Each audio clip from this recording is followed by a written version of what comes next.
2. Communications.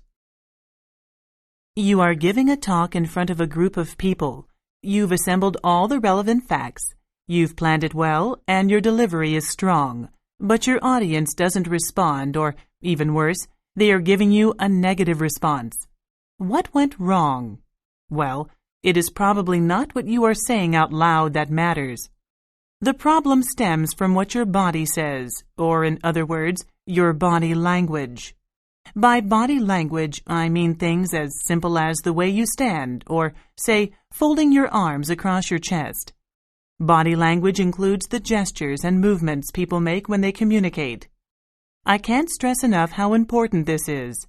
All too often, people just don't pay attention to their body language.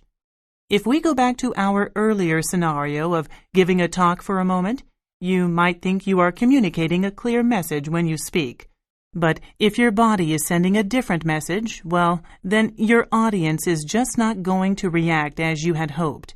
You think you are a competent speaker, but if they see you slouching, not making eye contact, or pulling your earlobes, the audience will not feel confident that they can trust what you are saying. They may even stop listening. You know, we start to read each other's body language from a very young age. Anytime we speak, the other person is checking our gestures and movements to see if they match what we are saying. You may not be aware of doing this, but we all do it.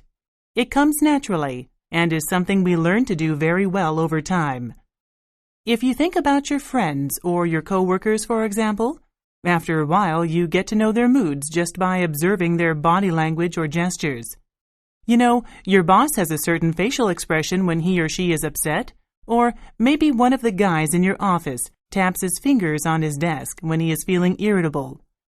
An effective communicator will use what he or she sees in other people and take advantage of it. Even more important, however, is knowing and understanding your own body language.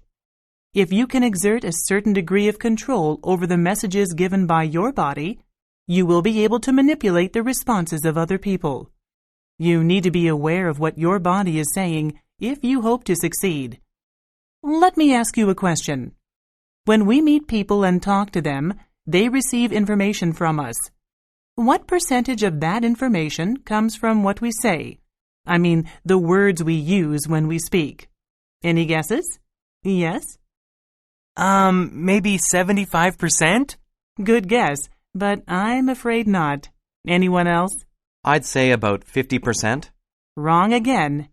Would you believe that just 10% of the information is in the words? That means that 90%, the vast majority of that information, is in our gestures, our expressions, our tone of voice, and, well, all of the other stuff. Now, I'd like to give you some examples of body language that you might like to consider in your daily life. We don't have much time, so I'll focus on just a few aspects. Remember, I'm just giving you an introduction here. I'm sure you'll recognize a lot of these as things you often do yourself. Eye contact. How do you feel when you are talking to someone and they make very little or no eye contact? You feel they are disinterested, don't you? Or what if they make too much and they seem to be staring? Either way, you are not going to form a very good impression of that person. Most of us do it all the time, but folding your arms across your body is very negative.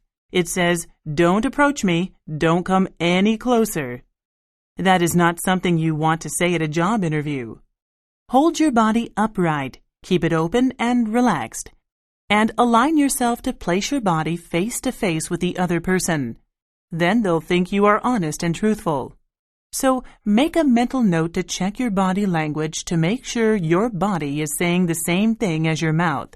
With practice, you can send the desired message every time. Number 1. What aspect of communication does the professor mainly discuss?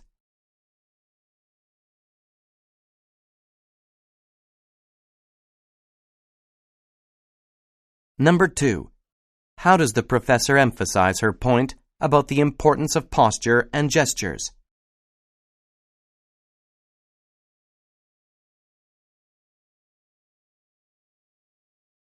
Number 3. According to the professor, How much of the information people receive when we talk to them comes from the words that we say?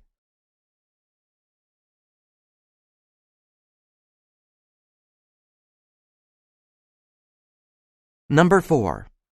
According to the professor, why is it important to know and understand your own body language?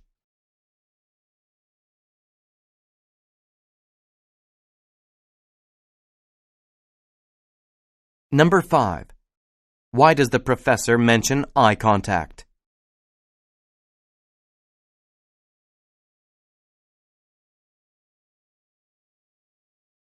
Number 6. What does the speaker imply when she says this? Would you believe that just 10% of the information is in the words?